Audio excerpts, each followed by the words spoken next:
সুবল আর বিমলের ক্ষেত ছিল পাশাপাশি। সুবলের অবস্থা বেশ ভালো ছিল, বড় ক্ষেত তার, কিন্তু বিমলের ছোট্ট ক্ষেত, ফলনও তেমন ভালো না। যদি আমারও একটা বড় ক্ষেত থাকতো, কত রকমের সবজির চাষ করা যেত। কি বাপ রে বাপ, এই রোদে এতটা জমি কুপিয়ে চাষের উপযোগী করা কি মুখের কথা? সারা শরীর আমার রোদে পুড়ে গেল। ও বিমল ভাই, কি এত ভাবছো গো? আর বলো না, জমিটা দিন দিন অনাবাদি হয়ে যাচ্ছে। এমন চললে না খেয়ে তো মরতে হবে। জমিতে ভালো মানের সার দাও, পানি দিয়ে জমি তৈরি করো, দেখবে ভালো ফলন পাবে। ছেড়ো না ভাই, বিধাতা একদিন না একদিন ঠিকই মুখ তুলবেন। আজ ঘরে ফিরি, এত রোদে আর মাঠে থাকবো না। তুমি কি করবে? খানিকটা জিরিয়ে আরো একটু জমি তৈরি করব, তারপর ঘরে ফিরবো। যা ইচ্ছে তাই করো। সুবল মন দিয়ে পুরো জমি চাষ করলো। তারপর সে পুকুরের পানিতে নেমে মন ভরে গোসল করলো। আহ, কি শীতল পানি, প্রাণটা জুড়িয়ে গেল।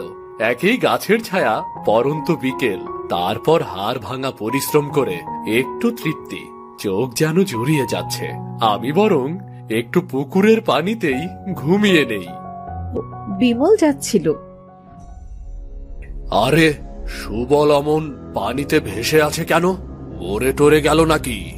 আহ, এতদিনে দয়াল আমার ডাক শুনেছে। ওটা মরলে ওর মাকে বুঝিয়ে ক্ষেতটা আমি হাতিয়ে নেব। আই, খালাকে খবর দিয়ে আসি। সুবলের মা তখন দাওয়ায় বসে পান খাচ্ছিল। কে সুবল, এলি বাবা? দুপুরে তো খেতেও এলি না, তোর কি খিদে তৃষ্ণে পায় না? ও খালা গো, আমি সুবল নই, বিমল। কি সর্বনাশ হলো গো খালা, কেমন করে বলবো তোমায়? হায় হায়, কি হলো গো? আহ, এত কাঁদছো কেন বিমল? কি হয়েছে? শুনলে তুমি সহ্য করতে পারবে না। আহ, বলবে তো কি হয়েছে? সুবল আর নেই গো খালা, সুবলের দেহটা পুকুরে ভেসে উঠেছে। ও মা গো, ও বাবা গো, এবার কি হবে গো? হোসে আমার একমাত্র ছেলে সুবল। ও সুবল রে, চল তো গিয়ে দেখি বাসা। মা আর বিমল এলো পুকুর পাড়ে। ওরে সুবল ভাই, তুই একটা বিয়েও করলি না, সংসারীও হলি না। কিসের এত দুঃখ ছিল তোর যে পুকুরে ডুবে মরতে গেলি? আর একটু সামনে গেলেই নদী ছিল, নদীর পবিত্র পানিতে মরতি। বিমলের কথায় সুবল জেগে উঠল। কি হয়েছে বিমল ভাই, তুমি এমন করে কাঁদছো কেন? ও কি মা, তুমি এই অবেলায় পুকুর পাড়ে কেন এসেছো? আমায় বিমল খবর দিল তুই নাকি পুকুরে ডুবে গেছিস। তা ডুবে গিয়ে উঠে এলি কেমন করে বাবা? আমি ঘুমাচ্ছিলাম মা, এত গরম, আমাকে আর কে বাতাস করবে বলো তো? তাই তো পানিতে ঘুমাচ্ছিলাম। আর ঘুমোতে হবে না রে বাবা, চল এবার ঘরে চল। সুবল আর ওর মা চলে গেল। পোড়া কপাল আমার, কি ভাবলাম কি হলো? আমার সাথে সব সময় এমনই হয়। আমি ঘরে যাই। সুবল তার মায়ের রান্না করা খাবার খেয়ে মায়ের পাশে বসলো। কাল হাটে যাস বাবা, ঘরে আনাজ বাড়ন্ত। হ্যাঁ মা, কাল হাটে যাব। চাষের জন্য সার আর বীজ কিনতে হবে, কিন্তু গতবারের খরাতে খুব একটা ভালো ফসল হয়নি। টাকা কড়িও বিশেষ নেই, কি করে যে দিন চলবে সেটা নিয়েই ভাবছি।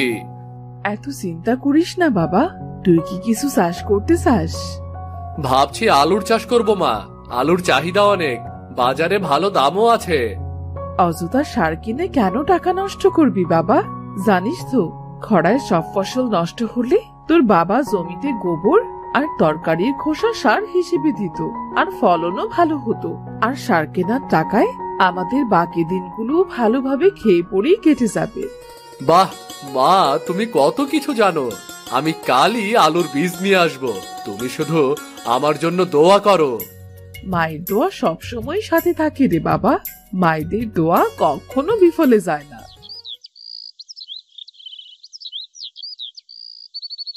পরদিন সুবল আলুর বীজ কিনে এনে জমিতে চাষ শুরু করলো। এই আলুর ভালো ফলন হলে মাকে একটি নতুন শাড়ি কিনে দেব। কে সুবল ভাই, আলুর চাষ করছো নাকি? হ্যাঁ ভাই, তা তোমার খবর কি? এবার কি চাষ করবে? আমিও ভাবছি আলুর চাষই করব, কি বলো?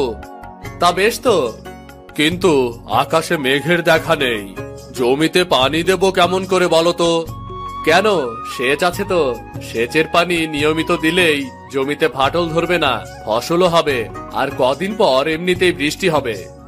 সেচ? ওরে বাপরে, সে তো বেজায় খরচ। ফলন পেতে খরচ তো করতেই হবে ভাই। কিছুদিন পর কদিন পর সুবলের জমিতে আলুর শাক জন্মালো। গাছগুলো যেন হাসছিল। আরে বাহ, কত আলুর শাক! আমি বরং মায়ের জন্য কটা শাক নিয়ে যাই। তোমার আলুর ক্ষেত যেন হাসছে, আর আমার আলুর গাছগুলো রুগ্ন হয়ে আছে। কত সার দিচ্ছি, সেচ দিতে হবে তো। তুমি তো সেচ দাও না নিয়ম করে। আর সেচ দিয়ে কি হবে, আষাঢ় মাসে এমনিতেই বৃষ্টি নামবে। আমি চলি ভাই। আলুর শাক খেয়ে সুবলের মা তো খুব খুশি হলো। আহ, শাক তো নয়, যেন অমৃত। যেমন মিষ্টি তেমনি সুস্বাদু। এবারে তোর ফলন খুব ভালো হবে রে বাবা। তুই আলু তোলা শুরু করে দে। ঠিক আছে মা। ওদিকে এক ভিখারি বিমলের কাছে কটা আলু শাক চাইতে এলো। কতদিন একটু গরম ভাত খাইনি রে বাবা। সবজির এত দাম যে কেনার সাধ্য আমার নেই। ইস, যদি কটা আলু শাক পেতাম, নুন মরিচ দিয়ে ভর্তা করে খেতাম রে বাবা। এই, কে তুমি? আমার ক্ষেতের দিকে এমন নজর দিচ্ছ কেন? আমি এক অসহায় ভিখারি বাবা, আমায় কটা আলু শাক দেবে? আহা গো, তোমাকে দেব বলেই তো রোদে জল গায়ে মেখে পরিশ্রম করে আলুর চাষ করেছি। যাও, ভাগো এখান থেকে। আমার ক্ষেতের আশেপাশে দেখলে কিন্তু পিটিয়ে লাট করে দেব বলে দিলাম। যত সব আপদ। মাঠে তখন আলু তুলছিল সুবল। বাহ, বেশ ভালো ফলন হয়েছে তো। হ্যাঁ, ঠিক বলেছ, কিন্তু তুমি কে? তোমাকে তো আগে দেখিনি। আমি এক ভিখারি বাবা, খাবারের খোঁজে এগা ওগা ঘুরে বেড়াই। আমায় কটা আলু শাক দেবে বাবা? নিশ্চয় দেব। আমার মাও আলুর শাক খেতে খুব ভালোবাসে। নাও না, যে কটা ইচ্ছে নাও। আর এই আলুগুলোও নাও, তুমি খেয়েও। মানুষ তো আলু শাক দিতেই চায় না, আর তুমি আমায় সদ্য তোলা আলু দিচ্ছ। বাজারে নেবার আগে কাউকে ফসল দিলে যে বরকত কমে যায়, তুমি কি জানো না? সংসারে আমি আর আমার মা থাকি, আর যে 2 পয়সা কামাই হয় সে কামাই দিয়ে দিব্যি চলে যায়। তুমি অসহায়, বিধাতা হয়তো তোমাকে আমার কাছে পাঠিয়েছে। তোমাকে ফিরিয়ে দিলে বিধাতা রাগ করবে। তুমি বড্ড ভালো, আমার কিছুই চাই না বাবা। আমি বিধাতার দূত, আমি ভাগ্য পরীক্ষা করতে এসেছি, তবে পুরস্কার। আমার পুরস্কার চাই না, আমি চাই গ্রামের সব চাষি ভাইদের ভালো ফলন হোক, সকলের মুখে হাসি থাকুক, সকলে সুখে থাকুক। তুমি বড্ড সরল, তোমার ভালো হবে। আলু বিক্রি করে সুবল অনেক টাকা পেল। সে মায়ের জন্য একটা সুন্দর শাড়ি কিনলো। মা, ও মা। হ্যাঁ রে বাবা, বল, খিদে পেয়েছে? আসলে আজ আমার রান্না করতে অনেক দেরি হয়ে গেছে। তুই বস, আমি দেখছি কি করা যায়। সে হবে ক্ষণ। এই নাও, দেখো তো কেমন হয়েছে। আরে বাহ, এটা কি সুন্দর, খুব ভালো হয়েছে বাবা। এই টাকাগুলো আলু বিক্রি করে পেয়েছি মা। এবার আমাদের সুদিন ফিরবে। বলছিলাম কি, বাড়ির সামনে বড় ক্ষেতটা তুই কিনে নে বাবা। 2টো ক্ষেত হলে ফলনও বাড়বে, আর অনেক লোক কাজও করতে পারবে। ঠিক আছে মা, তাই হবে। খবর সুবল, তোমার তো ব্যাপারটাই আলাদা। তোমার এ কি হাল?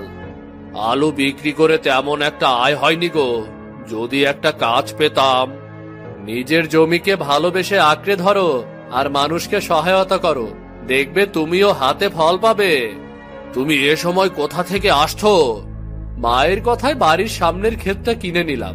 আজ চলি ভাই। হায় রে আলু, একজন তোকে চাষ করে জমি কিনছে আর আরেকজন তোকে চাষ করে পথে বসেছে। সবই আলুর কীর্তি।